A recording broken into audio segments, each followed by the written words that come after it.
Bismillahirrahmanirrahim. Assalamualaikum warahmatullahi wabarakatuh. Bapak-bapak, ibu-ibu, mas-mas, mbak-mbak, khususnya adik-adikku sekalian yang dirahmati Allah dimanapun Anda berada. Kembali di IIP Channel bersama saya, IIP Wijayanto. Kali ini kita akan membahas tema semakin mantan menjauhimu bersama orang ketiga, semakin dekat ia kembali kepadamu.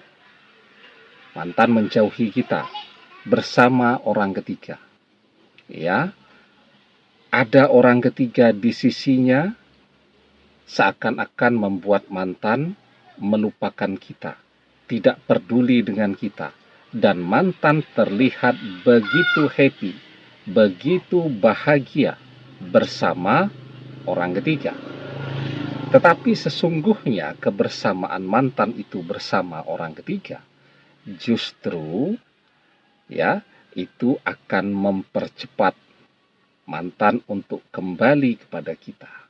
Kenapa demikian? Nah, sebelum kita bahas lagi lebih jauh, jangan lupa yang belum subscribe untuk memencet tombol subscribe dan menyalakan lonceng notifikasi agar Anda selalu mendapatkan pemberitahuan video-video terbaru dari channel kesayangan kita ini. Dengan subscribe, doa-doa kita selalu terhubung sehingga kita selalu bisa berdoa bersama-sama ya. Dan jangan lupa subscribe itu gratis ya. Nah, jadi mantan menjauh karena ada orang ketiga. Semakin dia berusaha menjauhi kita. Tujuannya apa? Dia menjauhi kita agar dia bisa merasa nyaman untuk menjalani cintanya yang baru bersama orang ketiga. Karena itu kan selalu saya bilang, kalau mantan sedang tidak menginginkan kita, kalau mantan sedang cinta-cintanya, sedang happy-happynya bersama orang ketiga, jangan mendekat ya. Karena semakin kita mendekat, itu justru akan membuat mantan semakin lama bersama orang ketiga. Kenapa? Karena ada kita sebagai musuh mereka bersama.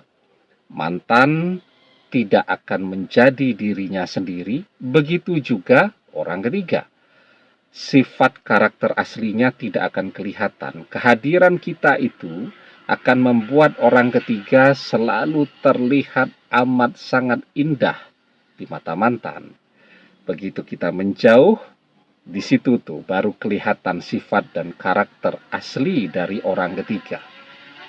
Ketika mantan melihat sifat dan karakter asli dari orang ketiga, maka disitulah kekecewaan akan muncul. Ya, penderitaan akan mulai hadir dan mantan tidak menemukan apa yang ia cari. Jadi semakin mantan menjauhi kita, semakin dia dekat dengan orang ketiga, semakin dia mengenal sifat dan karakter orang ketiga, semakin cepat pula dia kecewa, semakin cepat pula dia stres, semakin cepat pula mantan menderita. Nah, maka ketika itu terjadi pada diri mantan, semakin cepat pula mereka berpisah. Nah, sekarang bagaimana caranya agar perpisahan dengan mantan itu menggerakkan mantan kembali kepada kita? Karena sebenarnya peluang kita adalah yang terbesar untuk kembali bersama mantan lagi. Tapi kadang-kadang orang yang minta pisah untuk minta kembali lagi kan merasa malu, merasa gengsi. Nah, yang paling penting sekarang kita memperbanyak doa-doa kita agar mantan berjodoh dengan kita.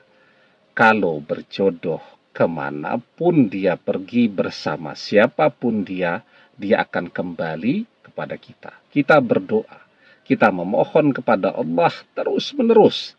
Ya, dari pagi, sore, siang, malam, terus kita berdoa kepada Allah agar mantan dijadikan sebagai jodoh kita selamanya. Dengan berdoa, kalaupun mantan bukan jodoh kita, takdir bisa berubah dengan doa. La yaruddul qada'a illa du'a. Tidak ada yang dapat mengubah takdir kecuali doa. Perbanyak berdoa agar mantan berjodoh dengan kita, karena ketika mantan sekarang semakin jauh dari kita, semakin dekat dia dengan orang ketiga, semakin cepat pula mereka berpisah. Dan ketika doa kita terkabul, mantan berjodoh dengan kita, maka mantan akan segera kembali kepada kita dengan mengabaikan rasa gengsinya dan seterusnya. Demikian, semoga bermanfaat. Wallahu a'lam bissawab, billahi taufik wal hidayah. Assalamualaikum warahmatullahi wabarakatuh.